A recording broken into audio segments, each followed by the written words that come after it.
Olá pessoal, 20 horas e 1 minuto, tá?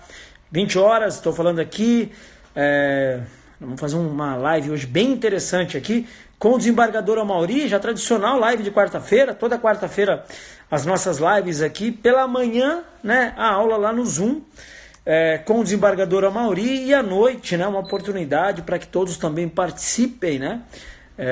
O mesmo tema da aula de manhã com o desembargador, a gente traz esse mesmo tema para a aula aqui à noite, né? Hoje nós vamos conversar sobre a ação de guarda, o desembargador já está aqui.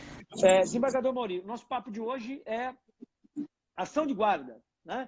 E quem tiver a pergunta aí, pessoal, pode compartilhar a pergunta, pode fazer a pergunta aí que eu vou transmitir aqui as perguntas ao desembargador Amauri. A primeira pergunta, desembargador, Adriana de Recife. A primeira pergunta, qual a legislação básica de que trata a respeito à ação de guarda? Qual a legislação da ação de guarda? Boa noite a todos. É uma alegria e uma satisfação muito grande estar com vocês nessa noite de quarta-feira, para novamente voltarmos a falar sobre direito. Hoje, direito material, direito de família, a guarda tão combatida.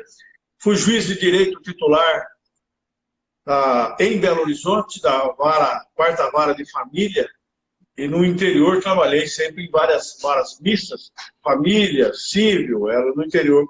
A vara especializada em direito de família foi aqui em Belo Horizonte. Desculpe aí, que foi aqui em Belo Horizonte.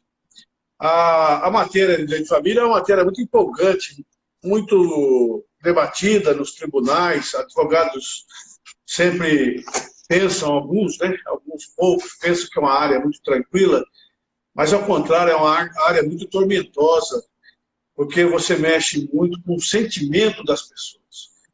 O advogado de família, ele deve ter, antes de tudo, um preparo técnico, profissional, além de tudo, ser até, muitas vezes, um conselheiro, um psicólogo do casal.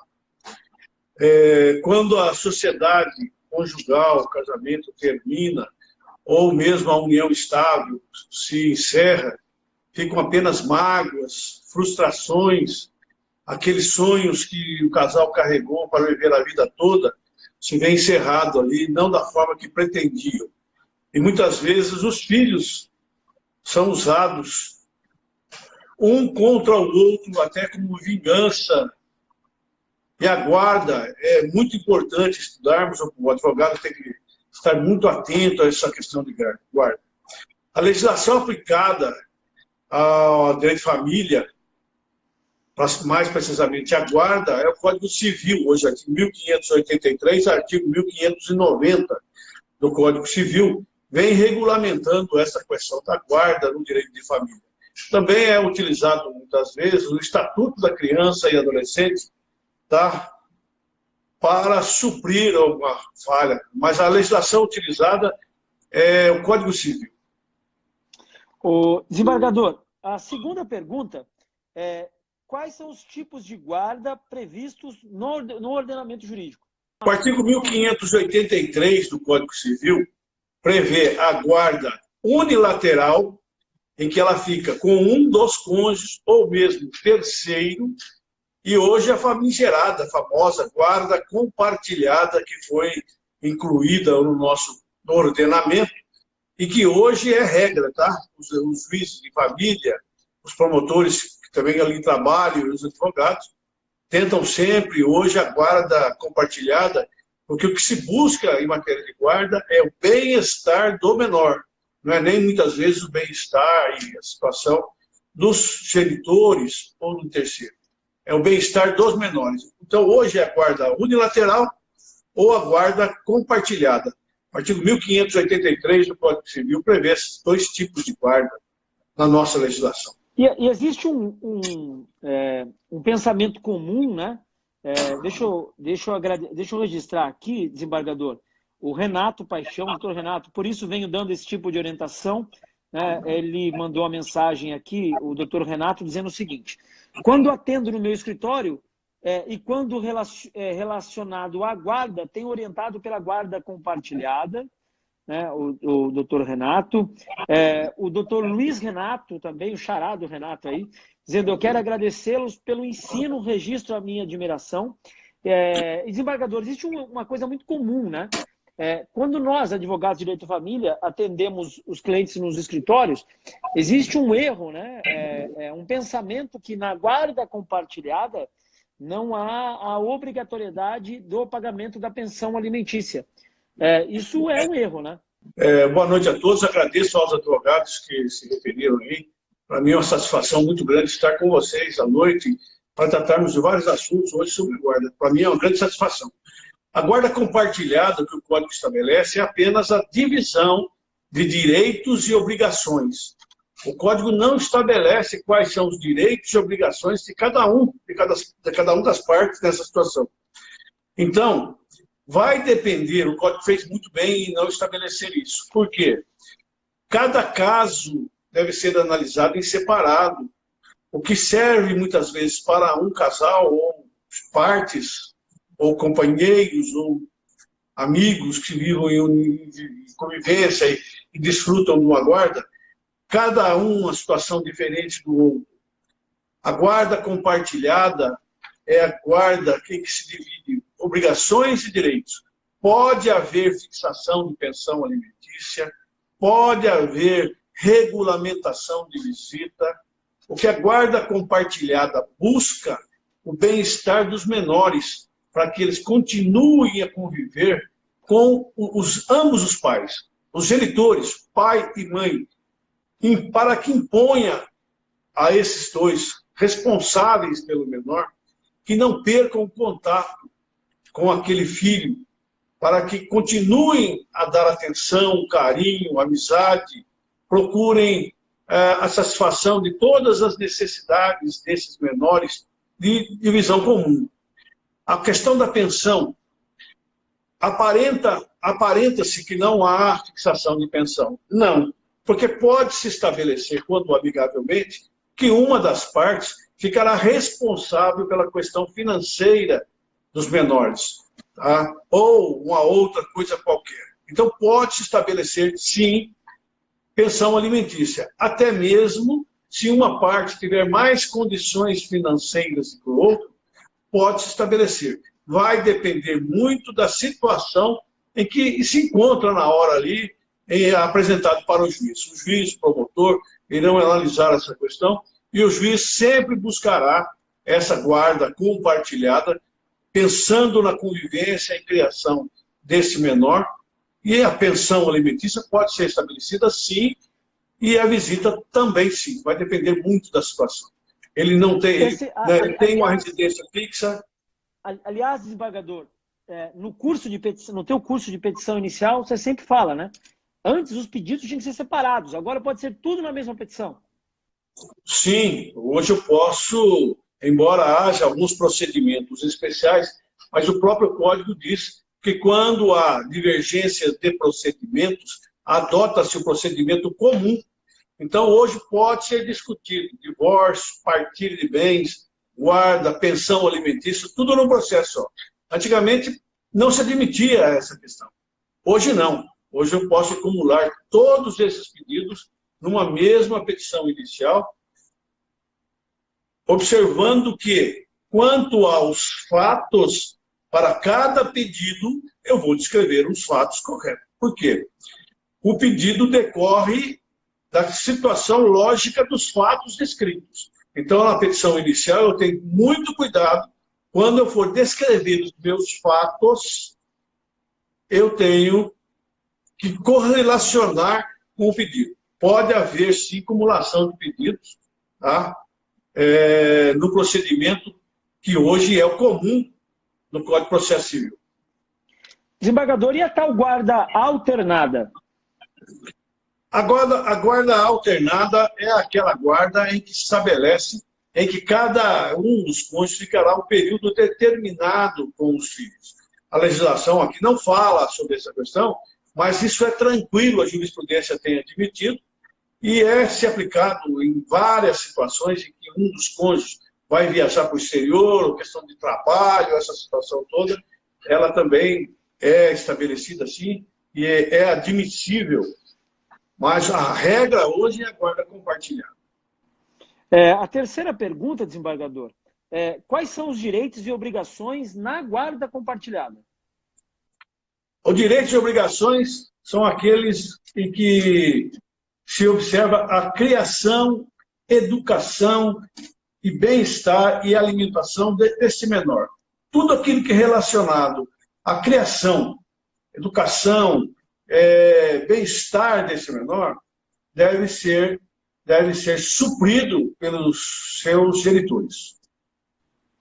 Pessoal, olha, pedir que vocês estão acompanhando, né, que vocês sigam também o Instagram do desembargador Amaury, né? Diariamente o desembargador Amaury posta conteúdo de valor lá no Instagram dele, né? Dentro da possibilidade também, né, da agenda do Tribunal de Justiça, se você mandar um direct para o desembargador, logicamente também, né, Amaury? Dentro do possível, você também orienta e responde, né?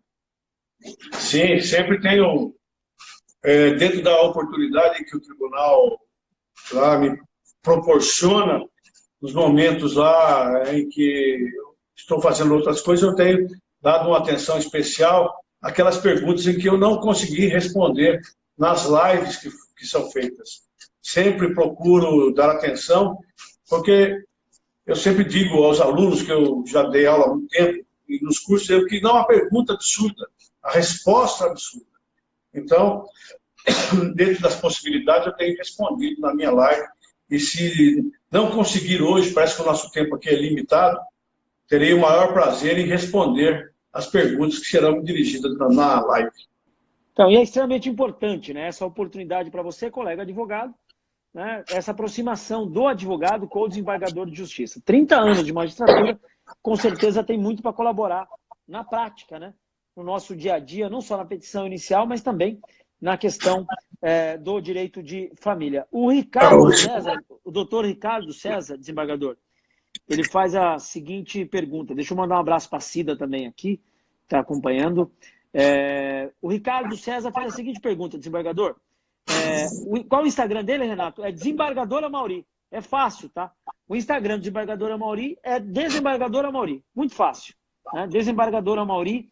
E lá no Instagram dele, o Renato, ele posta conteúdo todos os dias, tá bom?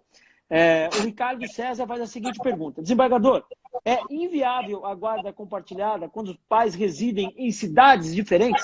É a pergunta do doutor Ricardo. E quem tiver mais pergunta, pessoal, pode fazer aí que a gente vai fazendo aqui. Inviável não é, vai depender muito da situação de distância. Não é? Distância entre essas cidades. Ou até de deslocamento de um dos genitores aonde está o filho. A questão de morar em cidades diferentes, por si só, não é causa que impeça ou se torne inviável a guarda compartilhada. Vai depender do caso em si. Se for muito distante, se for muito difícil esse deslocamento, provavelmente poderá ser sim, mas vai depender do caso. O Luiz Renato, como ficam os direitos e deveres da mãe em relação à guarda fixada aos avós? Os direitos, a maternidade não se extingue com a modificação de guarda. Continua sendo mãe e os direitos são os direitos normais de qualquer mãe que tem com os filhos. Só é retirado dela, só é retirado da mãe com a fixação da guarda aquele cuidado, aquela atenção, a direção da condição do filho, a escola, o horário, a alimentação, aquela atenção direta com o menor pode ser feita pelo guardião. A mãe mantém todas as obrigações, assim como o pai. Além das financeiras, entendo que a mãe continua com todas as obrigações de carinho, atenção. Não. Se a guarda está com os avós podem propor ação de alimentos contra a mãe? Pode, lógico, eles têm pleno direito, eles são legítimos, eles são os guardiões. Quem é o autor da ação, será o menor. Tá? Quem irá representá-los serão os guardiões. Pode propor tranquilamente. A Luciana, doutora Luciana Pontelho, agradecendo, cumprimentando o desembargador, dizendo sempre brilhante. O Vanderlei Inácio, excelente live. A Luciana dizendo que, antes de tudo, o desembargador Amaury é um humano maravilhoso. A quarta pergunta aqui, desembargador. Pode ser fixada a guarda de forma extrajudicial? Pode ser. Eu quero fixar a guarda compartilhada. Eu posso ir no cartório, como é um divórcio, por exemplo, né? Pode ser feito em cartório. Eu posso, em cartório, fixar a guarda ou tem que ser judicialmente? Um grande abraço à doutora Luciana Pontelo, a doutora Antônia Amara. Grande prazer tê-las aqui nessa live. O professor Felipe também que está aí. Professor Felipe, uma grande situação, são excelentes profissionais que eu tenho acompanhado no meu dia a dia. A doutora Luciana Pontelo é minha assessora lá no Tribunal de Justiça, e tem, como eu sempre digo, meu braço direito lá no tribunal, que sempre me socorre com soluções que muitas vezes eu não encontro. Grande abraço, satisfação. A guarda extrajudicial não é possível ser fixada porque é necessária a participação do Ministério Público e do Poder Judiciário no bem-estar dos menores. Sempre que houver menor e incapaz, os atos extrajudiciais não são possíveis serem realizados. Da mesma forma, o divórcio, né? O divórcio, sim. Se tiver um menor envolvido, mesmo que seja consensual, em cartório não esquece, né? Não é possível se fazer o extrajudicial, qualquer ato, quando houver menor incapaz. O divórcio extrajudicial não é possível ser feito quando há incapaz, menor incapaz. Uma outra questão, um abraço ao Zacarias. O Zacarias é nosso aluno do advogado 10X. Pode qualquer dos genitores, mesmo aquele que não tem a guarda, pedir informações à escola? Por exemplo, né, eu não tenho a guarda da minha filha. Né, a guarda da minha filha está com a mãe da minha filha. Eu quero saber como é que a minha filha está indo na escola. Veja bem, desembargador, a guarda é da mãe.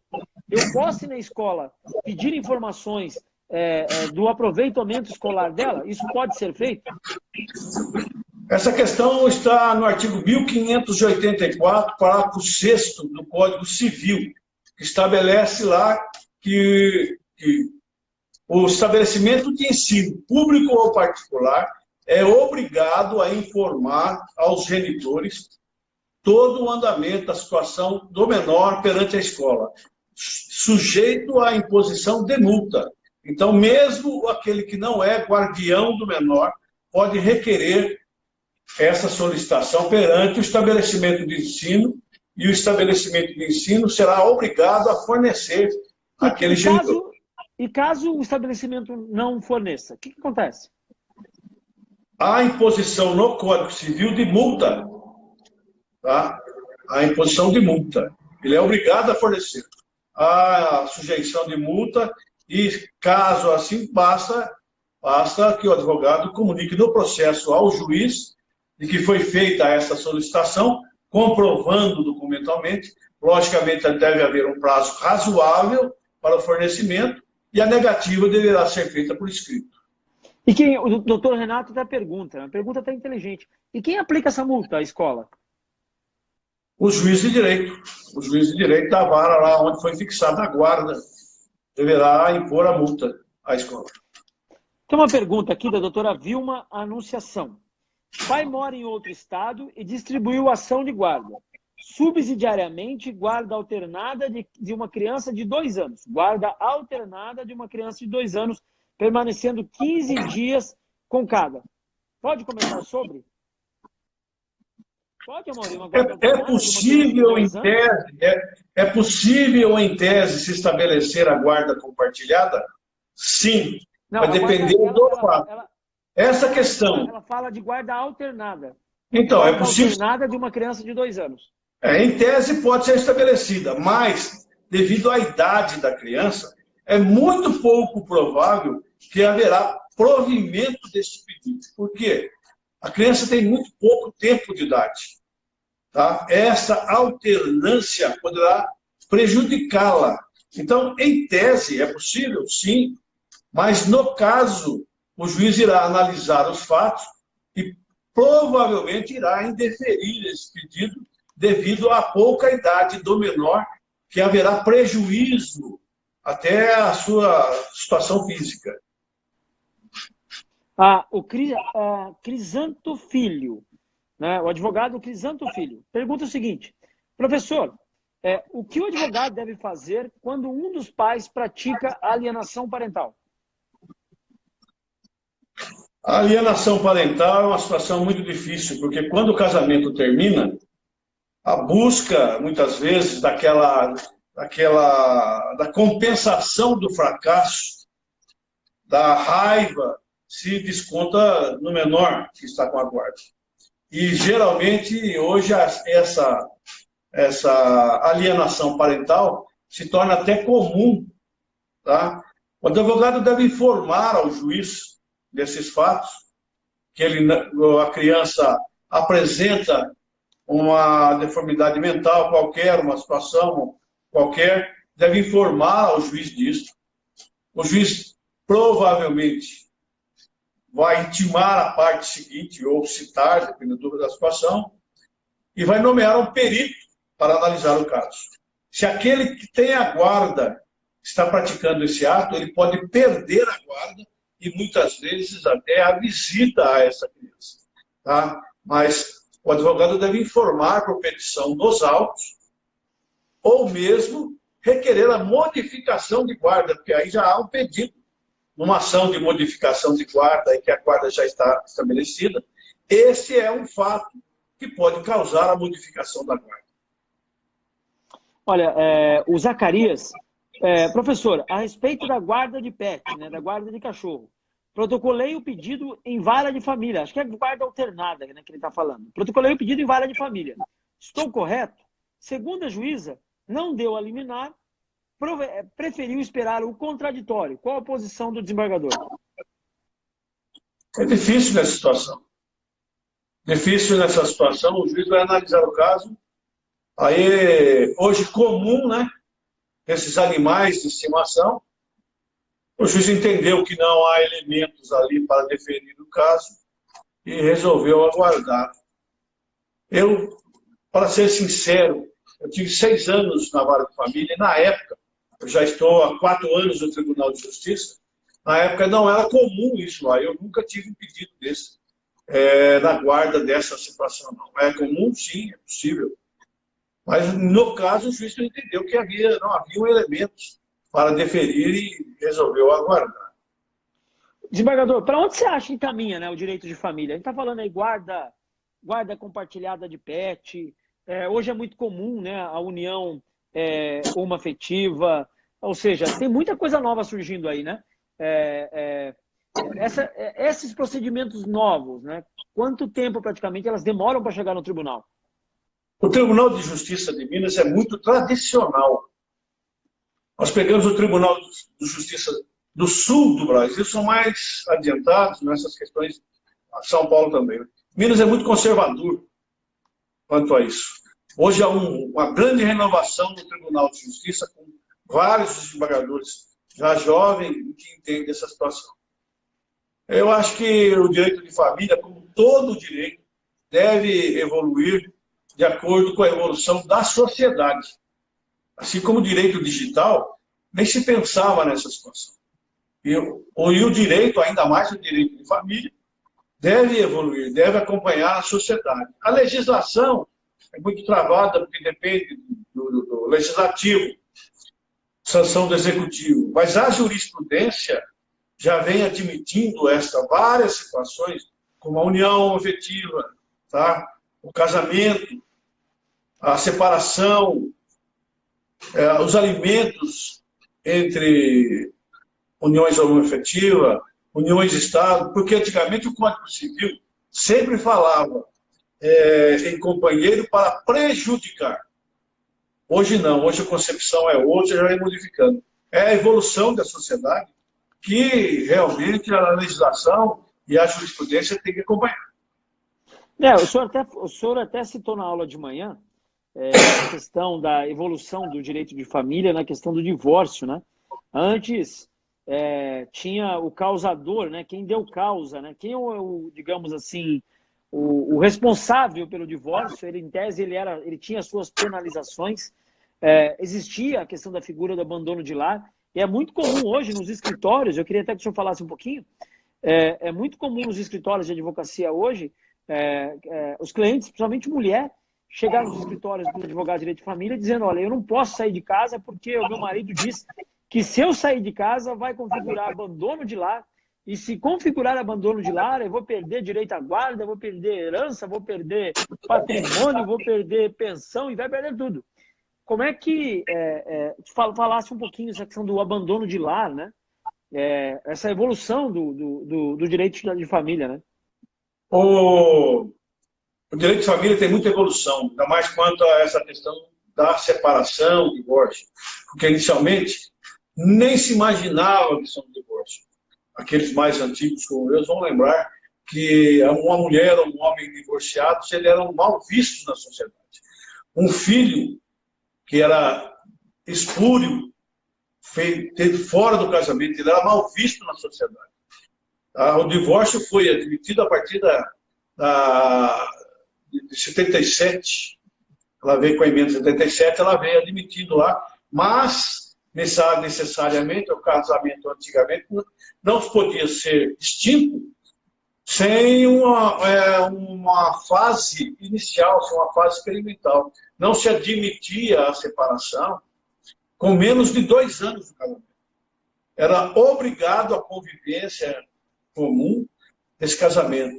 O filho tido fora do casamento, ele não poderia ser reconhecido de forma alguma. A evolução do direito de família é muito. Depois se passou por uma nova anulação do casamento por questão de virgindade, uma série de coisas, né? Nossa, era uma situação assim. Havia esses motivos que a sociedade evoluiu e abandonou isso. Antes eu teria que me separar, transcorrido 2 anos, eu poderia converter essa separação em divórcio. No divórcio, eu teria que impor multa. Não era possível o divórcio consensual. Eu teria que impor multa desculpa, eu teria que impor culpa, né? Culpa a um dos cônjuges. Teria que provar essa culpa. Ao causador, né? A quem deu causa. Sim, teria que provar a culpa. O Código Civil até estabelecia lá que a mulher era obrigada a viver submissa ao homem. E o débito conjugal, se não se metesse, era a causa do divórcio. Eu tive causas absurdas. E a evolução chegou a um ponto em que, hoje, como hoje, não precisa haver culpa, que é um absurdo, eu não quero mais. Incompatibilidade de gêneros não era motivo, isso não é nada. O que é incompatibilidade de gênero? Não era nada. Eu tive casos em que, na festa de casamento, se dissolveu o casamento. O casamento na igreja, foram para a festa, a noiva resolveu na festa não se casar mais, não quero continuar casada. E essa evolução, hoje ninguém é obrigado a viver com ninguém.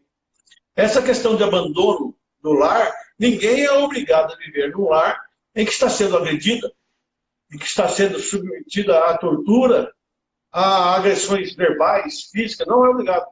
Hoje essa questão de abandono de lar é muito subjetiva. Se abandonar o lar, não perde imóvel, não perde patrimônio. O patrimônio hoje existe, a uso capião, de aquele cônjuge que vai em local desconhecido e desaparece. O imóvel do casal é sujeito a uso capião. Mas pelo abandono do lar, simplesmente perdeu, eu saí de casa porque estava sendo agredido. Eu estava saindo de casa porque estava submetido a uma questão muito humilhante. Isso não é causa. Então, não há perda de guarda, não há perda de bens. Nos escritórios é muito comum a mulher, principalmente a mulher, chegar e falar, olha, eu não saio da casa porque ele disse que se eu sair da casa eu vou dar abandono de lar. Isso é muito comum, né? Por mais que existe uma ação do judiciário, de boa parte dos advogados de direito de família, de orientação das mulheres, é muito comum. Esse conceito tem que evoluir. Né? Esse conceito tem que ser evoluído. Com o tempo isso vai acabar. Não há perda de patrimônio, não há perda de guarda, porque o que se busca é o bem-estar dos menores. Essa questão hoje, quantas mulheres são agredidas diariamente? É um tormento para a sociedade isso, ver um homem que, por ciúmes, apenas impõe à mulher uma agressão física, uma agressão verbal. Nós temos todos os dias nos jornais. É um absurdo essa situação.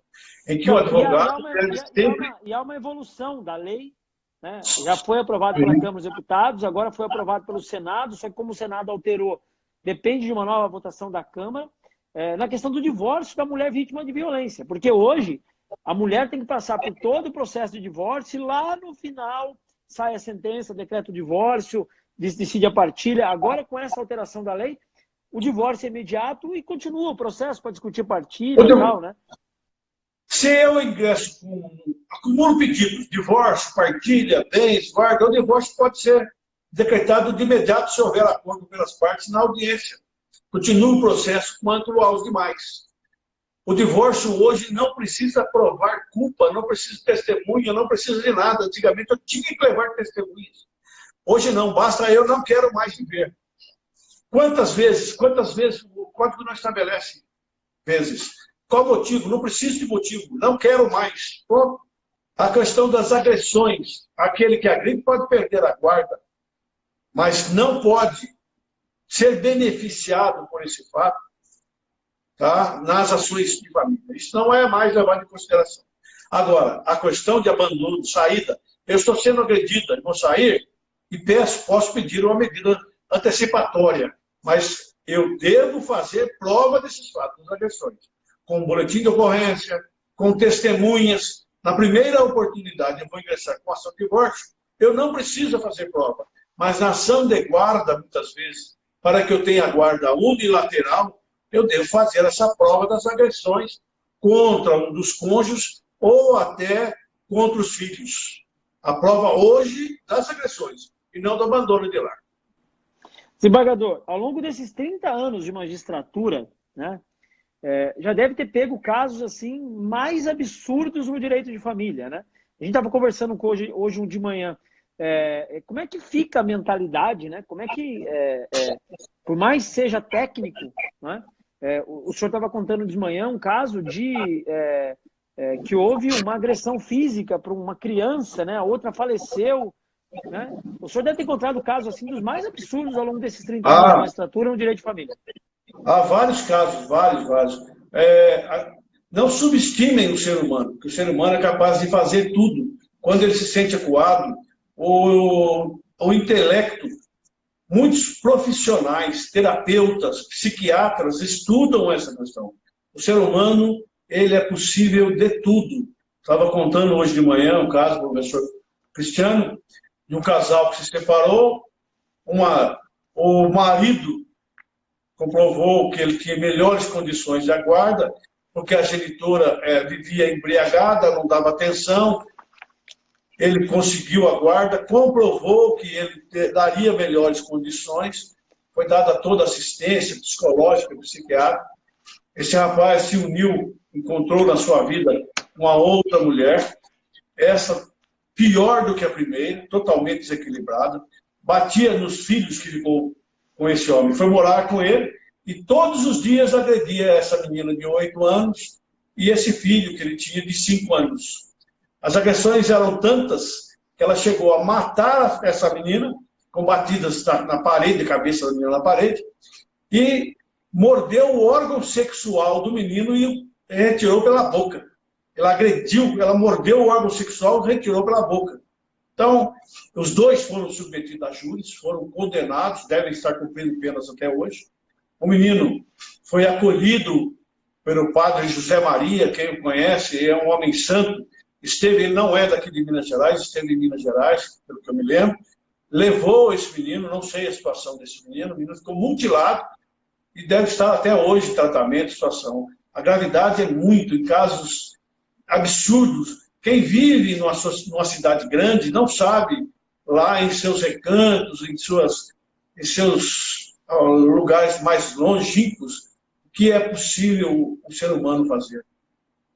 Também vocês devem ter visto casos aí, em que sequestram uma mulher grávida no meio do mato, abrem a barriga da mulher, fazem lá o aborto, fazem a cirurgia para a retirada do menor, da criança, levam a criança e deixam a pessoa lá. É terrível. O ser humano é absurdo. E como é que na condição, né? Porque antes, por trás do juiz de direito, por trás do desembargador, né?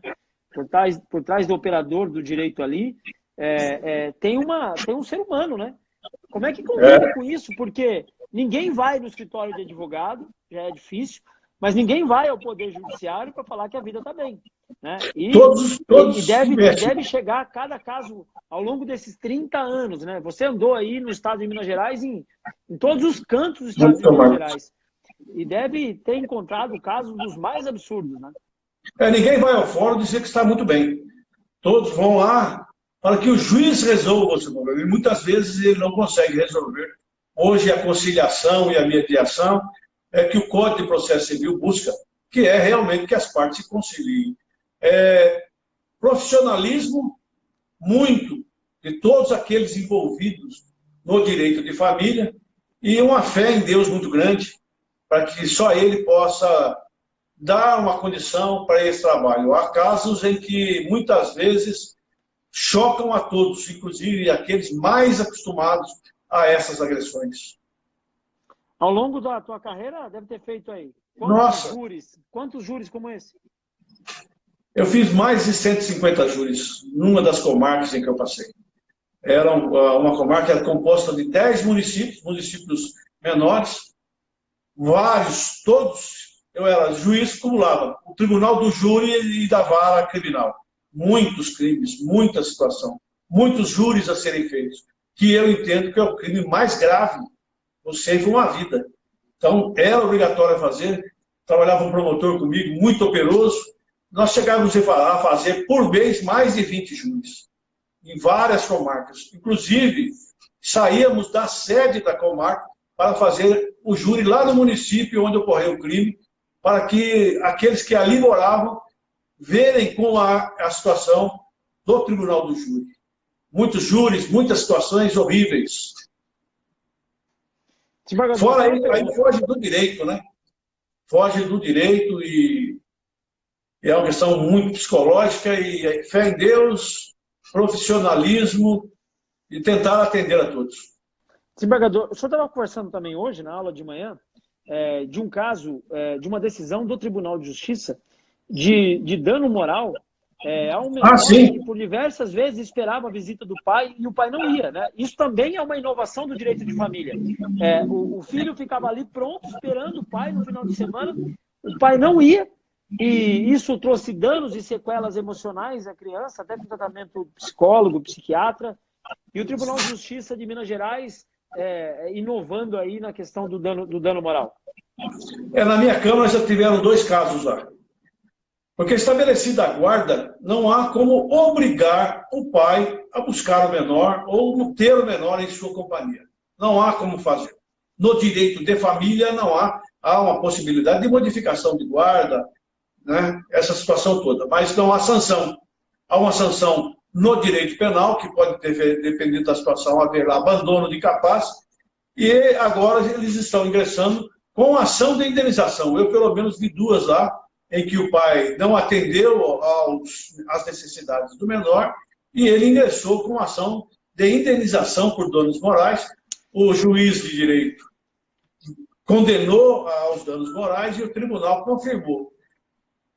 Deve haver, em todos os estados das federações, ações semelhantes.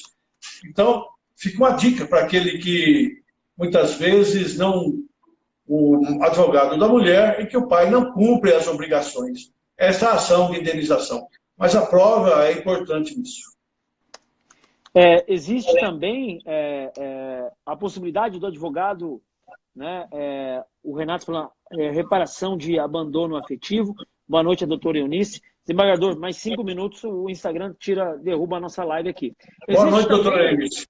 Já estou com saudade, doutora Eunice. Quando eu for a São José, vamos tomar um café lá no shopping. É um grande prazer tê-la conosco essa noite.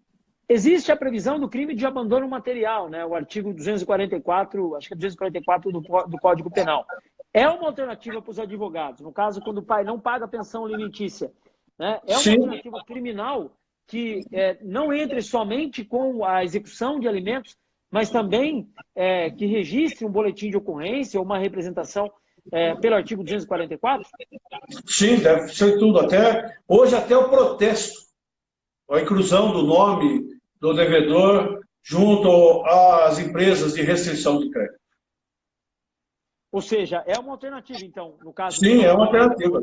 Mas não é uma satisfação financeira, né? Não é uma satisfação financeira. Mas é uma forma de imposição. O crime, né, do artigo 244 seria uma forma até de... imposição, né? Digamos, de deixar o pai não pagador. Uma coisa é o pai que não paga porque não quer pagar. E outra coisa é o pai que não paga porque justifica, né? Tem vários processos que o pai está doente, tem problema, e aí ou seja, é admissível, né? Se entende. A condição de desemprego não é justificativa do não pagamento. Agora, tem pai que não paga porque não quer pagar mesmo. Né? Seria uma alternativa. Tem pai que não quer pagar porque ele acha que está punindo a mãe. Né? É uma forma de tentar punir a mãe. Né? Ele acha, eu não vou pagar pensão porque eu vou punir a mãe. Esquece ele que está punindo o filho. Né? É uma alternativa para essas mães. A gente tem mais 3 minutos, desembargador. É uma alternativa, né?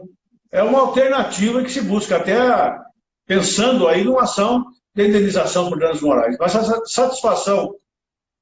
Existe a questão de caráter, né, de formação, até de convivência.